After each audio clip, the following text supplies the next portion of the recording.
اس سے پہلے آپ نے سورہ فاتحہ کی تفسیر سنا، اور آج جو تفسیر کرنی ہے، جس تفسیر کی ابتدا کرنی ہے، وہ سورہ بقرہ ہے۔ سورہ بقرہ وہ سورہ ہے جو قرآن پاک کی آیتوں میں، قرآن پاک کی سورتوں میں سے سب سے لمبی سورت سورہ بقرہ ہی ہے۔ اور سورہ بقرہ میں سورت آیت جو ہے کہ 286 ہے، اور سورہ بقرہ کا نزول سورہ مطففین کے بعد اور سورہ انفال سے پہلے ہوا ہے۔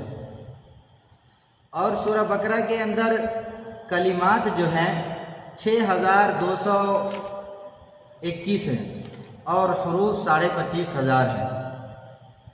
سورہ بقرہ کی سورت جو ہے مدنی ہے، اور آپ نے پہلے بھی سن رکھا ہے کہ مدنی وہ سورت ہوتی ہے جو ہجرت کے بعد نازل ہوئی، اور مکی وہ سورت ہوتی ہے جو ہجرت سے پہلے نازل ہوئی۔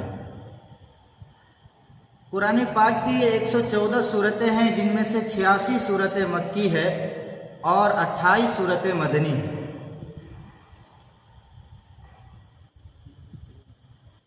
سورہ بقرہ کی صورت وہ صورت ہے کہ جس میں پورے قرآن پاک کا خلاصہ اور پورے قرآن پاک کا مضمون ذکر کیا گیا ہے۔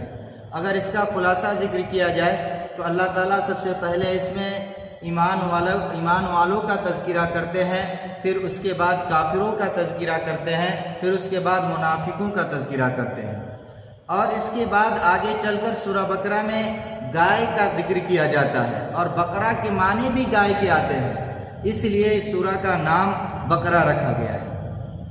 اور اس سے آگے چل کر یہودیوں کا ذکر کیا گیا ہے، جو حضرت موسیٰ علیہ السلام پر تورات نازل ہوئی تو ان کے حکم کو ماننے سے انہوں نے انکار کیا، تو ان کے اوپر طرح طرح کے عذاب اللہ تعالیٰ نے مسلط کیا۔ اور سورہ بقرہ وہ سورہ ہے کہ جس میں حضرت ابراہیم علیہ السلام کا جو مناظرہ ہوا ہے نمرود سے، اس کو ذکر کیا گیا ہے۔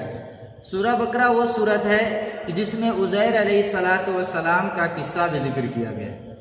سورہ بقرہ وہ صورت ہے کہ جس میں حضرت ابراہیم علیہ السلام نے دعا جو کی تھی نبی علیہ السلام کے اپنی اولاد میں ہونے کے لیے، تو دعائیں قبول ہوئی، تو اللہ تعالیٰ نے کہا کہ ہم بھیجیں گے، لیکن فرما بردار لوگوں میں بھیجیں گے، نافرمان لوگوں میں نہیں بھیجیں گے۔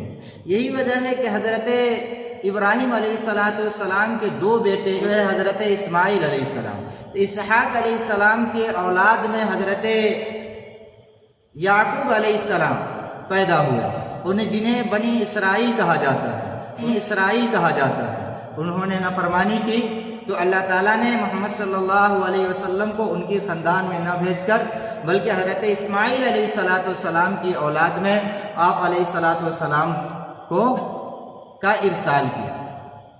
سورہ بقرہ وہ صورت ہے کہ جس میں اخلاقیات اور معاشرات اور خاندانی امور اور حکمرانی مسائل کو بھی ذکر کیا گیا ہے۔ اور سورہ بقرہ میں ایک آیت ایسی ہے کہ جس کی فضیلت تمام آیتوں پر بھاری ہے، اور وہ آیت الکرسی ہے۔ آیت الکرسی کی فضیلت 12 آپ نے پڑھ رکھا ہے۔ بہرحال یہ سورہ بقرہ کے جو ہے کہ خلاصہ ہوا۔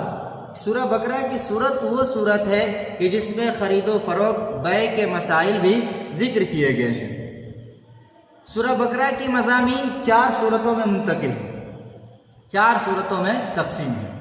اس بات توحید، اس بات رسالت، انفاق فی سبیل اللہ، جہاد فی سبیل۔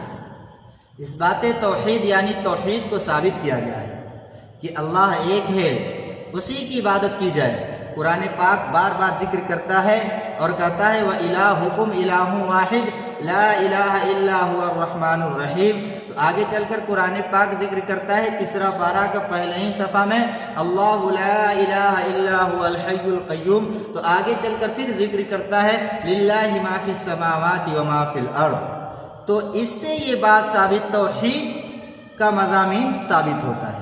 اسی طرح سے رسالت کے بھی مضامین ثابت ہیں، اور اسی طرح سے جہاد کے، اور اسی طرح سے انفاق فی سبیل اللہ۔ امت کی دو قسمیں بیان کی گئی ہیں، امت دعوت، امت اجابت۔ تو سورہ بقرہ کی 1 آیت سے لے کر 176 تک جو حکم اور جس میں مضامین جو ذکر کیا گیا ہے امت دعوت کا، امت دعوت میں تمام لوگ آ گئے، جتنے لوگ ہیں سب امت دعوت میں آگے، اس لیے کہ نبی علیہ الصلاۃ والسلام جو تشریف لے آئے تو وہ صرف مسلمانوں کے لیے ہدایت اور مسلمانوں کے لیے رحمت بن کر نہیں آئے، بلکہ دنیا میں جتنی قوم ہے، جتنے لوگ ہیں، سب کے لیے رحمت اور ہدایت بن کر تشریف لے آئے۔ اور 286 تک امت اجابت کا ذکر کیا گیا ہے۔ سورہ بقرہ کی خاصیت، ممتازیت یہ ہے کہ یہودیوں کی خباثت کو اس میں ذکر کیا گیا ہے، اسی لیے تو یہودی قرآن پاک کے ذکر سے چڑھتے ہیں، قرآن پاک کے ذکر کرنے سے وہ چڑھتے ہیں اور جلتے ہیں۔ اب دیکھیے، جو صورت ذکر کی جاتی ہے یا کتابوں کا اصول یہ ہے کہ جب ایک بحث ختم ہوتی ہے اور دوسری بحث جب ہم شروع کرتے ہیں تو دونوں کے درمیان میں تطبیق دی جاتی ہے، دونوں کے درمیان میں ربط رکھا جاتا ہے۔ تو سورہ بقرہ سے پہلے جو صورت ہے وہ سورہ فاتحہ ہے، تو سورہ فاتحہ سے سورہ بقرہ کی ربط کیا ہے؟ سورہ فاتحہ سے سورہ بقرہ کی ربط بھی مضبوط ہے۔ اللہ تعالیٰ کہتے ہیں سورہ فاتحہ میں الحمدللہ، تمام تعریف اللہ کے لیے ہے، تو یہاں پر الحمدللہ کی تفسیر سورہ بقرہ میں ذکر کیا گیا ہے۔ سورہ فاتحہ میں رب العالمین ذکر کیا گیا ہے، تو سورہ بقرہ میں رب العالمین کے نمونے ذکر کیے گئے ہیں۔ سورہ فاتحہ میں الرحمن الرحیم ذکر کیے گئے ہیں، تو اس کے تفصیل سورہ بقرہ میں ذکر کیا گیا ہے مکمل طور پر۔ سورہ فاتحہ میں ایاک نعبد ذکر کیا گیا کہ ہم تیری ہی عبادت کرتے ہیں، تو اس کے دلائل ذکر کیے گئے ہیں سورہ بقرہ میں۔ یا ایھا الناس اعبدوا ربکم الذی خلقکم والذین من قبلکم لعلکم تتقون۔ سورہ بقرہ میں نستعین، استعانت کو ذکر کیا گیا ہے کہ اللہ تعالیٰ سے مدد مانگی جائے، اللہ تعالیٰ ہی سے ہم مدد مانگتے ہیں، تو سورہ فاتحہ میں ذکر کیا گیا ہے۔ تو سورہ بقرہ میں اللہ تعالیٰ نے اس کو ذکر کیا کہ جب استعانت کی ضرورت پڑے، جب مدد کی، تو یا ایھا الذین آمنوا استعینوا بالصبر والصلاۃ، نماز کے ذریعے سے اور صبر کے ذریعے سے مدد طلب کرو۔ سورہ فاتحہ میں اہدنا الصراط المستقیم ذکر کیا گیا، ایک سیدھا راستہ، تو قرآن پاک میں سورہ بقرہ میں اس کی تفصیل ذکر کی گئی ہے کہ سیدھا راستہ کون ہے؟ ذالک الکتاب لا ریب فیہ، ہدایت کے لیے اگر کوئی کتاب ہے تو وہ قرآن پاک ہے، جس میں کوئی شک نہیں، جس میں کوئی شبہ نہیں۔ اہدنا الصراط المستقیم ذکر کیا گیا کہ سیدھے راستے پر چلنے والے، اہدنا صراط الذین انعمت علیہم، تو صراط الذین انعمت علیہم کی جو صفات ہے وہ سورہ بقرہ میں ذکر کیا گیا، اور وہ سورہ بقرہ کی ابتدائی آیت ہی ہے۔ ذالک الکتاب لا ریب فیہ ھدی للمتقین الذین یؤمنون بالغیب، کون ہیں سیدھے راستے پر چلنے والے؟ وہ ہیں جو غیب پر ایمان رکھتے ہیں، الذین یؤمنون بالغیب ویقیمون الصلاۃ، نماز کو قائم کرتے ہیں، اور جو کچھ اللہ تعالیٰ نے دے رکھا ہے وَيُقِيمُونَ الصَّلَاةَ وَمِمَّا رَزَقْنَاهُمْ يُنْفِقُونَ، اسے خرچ کرتے ہیں۔ وَالَّذِينَ يُؤْمِنُونَ بِمَا أُنزِلَ إِلَيْكَ، اور ایمان رکھتے ہیں، یقین کرتے ہیں، ایمان رکھتے ہیں ان چیزوں پر جو نبی علیہ الصلوۃ والسلام پر نازل ہوئی۔ یہ ایمان والوں کی صفت ذکر کی جا رہی ہے، سیدھے راستے پر چلنے کتابیں نازل ہوئی، اس پر بھی ہم جو سیدھے راستے پر چلنے والے جن پر انعام ذکر کیا گیا ہے اس پر بھی وہ یقین رکھتے ہیں۔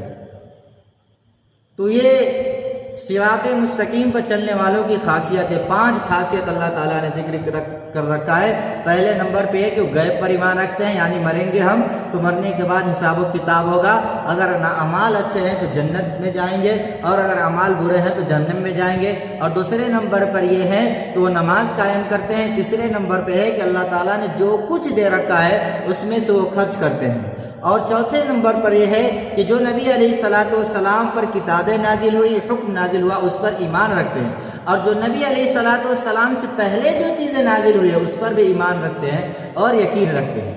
دیکھیے، ایمان رکھنا ہمارے لیے لازم اور ضروری ہے، جو نبی علیہ الصلوۃ والسلام سے پہلے جو کتابیں نازل ہوئی اور جو نبی علیہ الصلوۃ والسلام سے پہلے انبیاء علیہ الصلوۃ والسلام آئے، لیکن ہمیں حکم جو ماننا ہے، جن کے راستے پر چلنا ہے، وہ نبی علیہ الصلوۃ والسلام۔ یہ جو ربط رہا سورہ فاتحہ اور سورہ بقرہ کے درمیان۔